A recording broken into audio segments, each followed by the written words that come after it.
Hello అండి, అందరికీ నమస్కారం. ఈరోజు ఈ వీడియోలో 2 డేస్‌కి సంబంధించిన వీడియోస్ అయితే ఉంటాయండి. అంటే సాటర్డే, సండే 2 రోజులు కలిపి ఒక వీడియోలాగా అయితే చేశాను. ఇదైతే సాటర్డే మార్నింగ్ తీసిన వీడియో అండి. మార్నింగ్ అయితే ఇది 6:30 ఆ టైంలో తీసిన వీడియో అండి. అయితే బయట పనులన్నిటివైతే అన్నీ కంప్లీట్ అయిపోయాయి. అంటే ఇంట్లో కంప్లీట్ అయిపోయి, బయట కంప్లీట్ అయిపోయి, మళ్ళీ బయట నుంచి అయితే మళ్ళొక్కసారి ముగ్గు అవన్నీ అయితే చూయిస్తున్నాను. ఇంట్లో మొక్కలైతే ఎక్కువగా ఏమీ లేవండి. ఓన్లీ కనకంబరాలు, గులాబీ చెట్లు 2 అయితే ఉన్నాయి. గులాబీ మొక్కలు. అవైతే ఒకసారి మీకు చూపిస్తున్నాను. ఆ తర్వాత అయితే ఇంట్లోకొచ్చేస్తున్నాను. పూజ అవన్నీ అయితే కంప్లీట్ అయిపోయాయి. ఆ తర్వాత పిల్లలకు టిఫిన్ కూడా చేసిచ్చాను. ఇదైతే 10:00 ఆ టైంలో తీస్తున్న వీడియో అండి. అప్పటి వరకు అయితే వీడియో అయితే ఆన్ చేయలేదు.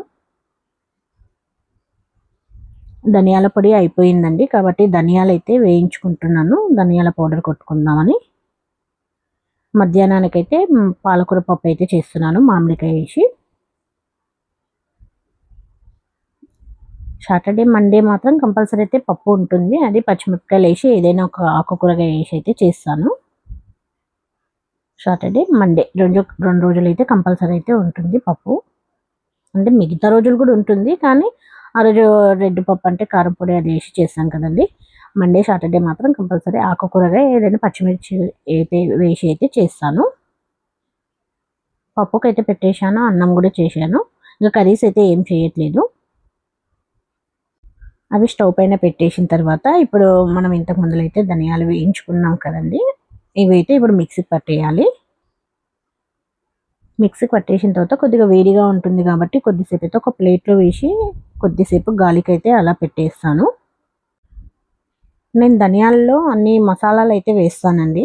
దాల్చిన చెక్క, లవంగాలు అంటే కొన్ని వేస్తాను. ఎక్కువగా అయితే ఏం వేయను. కొన్ని ఒక్కొక్క 5 అయితే వేస్తాను. ఒక 5 లవంగాలు, ఇలాచి, కొద్దిగా షాజీరా అవన్నీ కలిపి వేసి మీకు ధనియాలైతే ఒక పావు కేజీ ఉంటాయి. అవైతే కొద్దిసేపు ఎండలో పెట్టేసి తర్వాత వేయించి స్టవ్ పైన పెట్టి కొద్దిసేపు వేయించి ఆ తర్వాత అయితే ఇలా పట్టేసి పెట్టి ఒక బాక్స్లో అయితే తీసి పెడతాను. ఇది ఒక నాకు ఈజీగా 1 మంత్, 1.5 మంత్ అయితే వస్తుంది. కర్రీస్లో కూడా ఎక్కువ వేయను. ఒక స్పూన్ అలా వేస్తాను అంతే. ధనియాల పౌడర్ అయితే అయిపోయింది. అది ఒక బాక్స్లో తీసి పెట్టేశాను. ఆ తర్వాత అన్నం పప్పు కూడా అయిపోతుందండి. అంటే ఈరోజు కర్రీస్ అయితే ఏం వండడం లేదు. ఓన్లీ పప్పు ఒకటే చేశాను. మామిడికాయ పప్పు, పాలకూర వేసి చేశాను. చెప్పాను కదండి, ఎండాకాలంలో ఎక్కువగా మామిడికాయలు ఉంటే మామిడికాయ పప్పు అయితే కంపల్సరీ చేస్తాను. ఇలా పాలకూర, మామిడికాయ వేసి చేస్తే పప్పు చాలా టేస్టీగా ఉంటుంది. ఒకసారి మీరు కూడా ట్రై చేయండి. ఆ తర్వాత పప్పు అయితే పోపు పెట్టేసుకున్నాను. దీనిలో ఎల్లిపాయలు కూడా వేస్తే రుచి అయితే ఇంకా బాగుంటుంది. లాస్ట్లో అయితే కరివేపాకు కూడా వేశాను. ఆ తర్వాత ఇదైతే డిష్ అవుట్ చేసి పెట్టేసుకుంటాను. వేరే గిన్నెలో అయితే తీసి పెట్టేస్తాను. ఈరోజు వీడియో అయితే ఎక్కువగా షూట్ చేయలేదండి. ఓన్లీ లంచ్ ఒకటే షూట్ చేశాను. మార్నింగ్ టిఫిన్ అయితే షూట్ చేయలేదు. తర్వాత అలాగే కంటిన్యూగా సండే వీడియోస్ కూడా దీనిలోనే కలిపి పెట్టేశాను. సండే మార్నింగ్ నుంచి మధ్యాహ్నం లంచ్ వరకు ఏమేమి చేశాను అనేది అయితే పెట్టేశాను.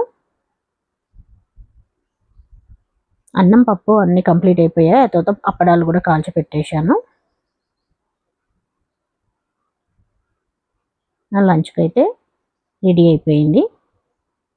పప్పు, అన్నం, పాపడాలు అయితే కాల్చి పెట్టేశాను, వేయించి పెట్టేశాను.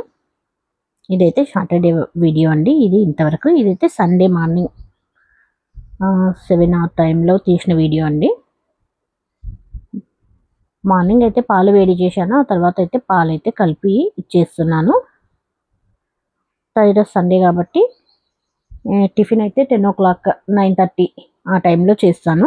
మార్నింగ్ అయితే ఏం చేయను. ఎందుకంటే పిల్లలు కొద్దిగా లేట్గానే లేస్తారు సండే కాబట్టి. కొద్ది తీరిగ్గా టైం అయితే ఉంటుంది కాబట్టి తీరిగ్గా చేస్తాను. ఫస్ట్ అయితే టీ తాగడం, పాలు తాగే వాళ్ళకి పాలు ఇవ్వడం అలా అయితే అవుతుంది మార్నింగ్. మనం సండే అంటాం లేట్గా చేసుకోవచ్చు అనుకుంటాం, కానీ ఆ రోజు పని చాలా లేట్ అవుతుంది. నా పిల్లలు స్కూల్కి వెళ్ళేటప్పుడు అయితే 10 వరకు పని అన్నీ కంప్లీట్ అయిపోతే పనులు అనేవి సండే రోజు మాత్రం 12 వరకు అయితే పని అవుతుంది. 12 అయింది, 1 కూడా అవుతుంది ఒకసారి. ఉదయం టిఫిన్ అయ్యేసరికి 10:30, 11 అవుతుంది. ఆ తర్వాత వంట అది మొత్తం లంచ్ అన్నీ చేసే వరకు అయితే 12, 1 కూడా అవుతుంది ఒకసారి. ఇప్పుడైతే టిఫిన్ అయితే చపాతీ, ఎగ్ కర్రీ అయితే చేస్తున్నాను. దానికోసం అయితే ఫస్ట్ ఉల్లిగడ్డలు తీసుకొని ఉల్లిగడ్డలు కట్ చేసుకుంటున్నాను. ఇలా ఉల్లిగడ్డలు అయితే అన్నీ కట్ చేసుకున్న తర్వాత ఒకసారి కడిగి పెట్టేసుకుంటాను. ఆ వాటర్ మొత్తం వెళ్ళిన తర్వాత ఇప్పుడైతే ఒక బాండి పెట్టేసి దానిలో ఆయిల్ వేసి ఉల్లిగడ్డలు అయితే వేసి వేయించుకోవాలి.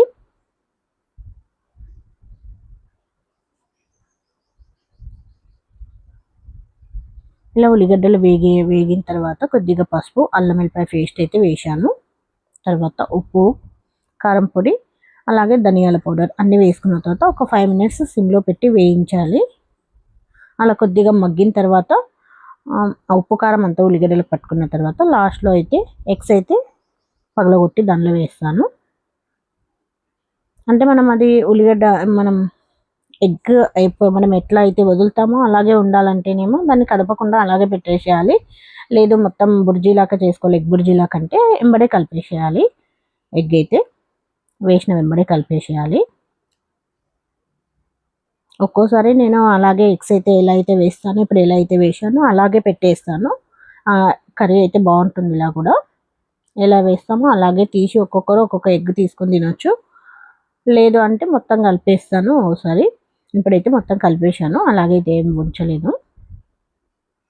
పిల్లలకు కలిపితేనే బాగుంటుంది. మొత్తం ఉల్లిగడ్డ లోపలికి ఎగ్ అనేది మొత్తం కలిపేసి పెట్టాలి కాబట్టి కలిపి పెట్టేస్తాను. ఇలా ఫస్ట్ అయితే కాసేపు ఇలా కదపకుండా అయితే కొద్దిసేపు ఇలా ఒక 5 మినిట్స్ అయితే వదిలేస్తాను సిమ్లో పెట్టేసి. తర్వాత అయితే కలిపేసుకుంటాను. ఇలా ఎగ్ బుర్జీలాగా అయితే చేసేసాను. ఇంకా కర్రీ కూడా కంప్లీట్ అయిపోతుంది. ఆ తర్వాత చపాతీలు అయితే చేస్తున్నాను. లంచ్లోకి అయితే మధ్యాహ్నం గుడ్ల పులుసు అయితే చేయాలి. ఇప్పుడు ఓన్లీ టిఫిన్ మాత్రమే చేయిస్తున్నానండి. కర్రీ అయితే కంప్లీట్ అయిపోయింది. చపాతీలు అయితే చేస్తున్నాను. టైం వచ్చేసి 9:30 అయితే అవుతుందండి.